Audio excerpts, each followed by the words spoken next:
Шидиялары ауылында клуб үйінің айналасын және бөлме ішін гүлдендіргенді ұнататын апайымыз бар. Бұл Болғанай Сәденов апайымыз. Бүгін Болғанай апай бізге өз гүлдері туралы баяндап береді. Азында кірем яғни гүлдердің бәріне бірсыпыра қарап шықпасам, анаусына қарап, мынаусына қарамасам, ол ренжиді. Бала сияқты да, барлығына мәпелеп аялауым керек. Гүлдерімді баптап, гүлдерімді өте жақсы көремін. Гүлдер жақсы көрмесең, ол өспейді.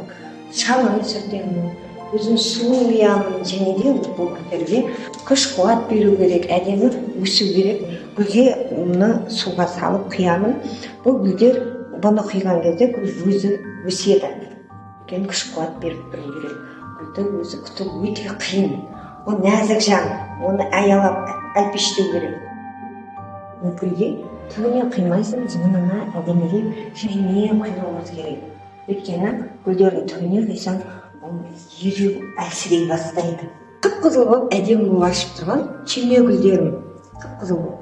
Оны әр уақытта келемін, менің әдемі болып, қып-қызыл болып өскен әдемі гүлім деп бірнеше амандасып.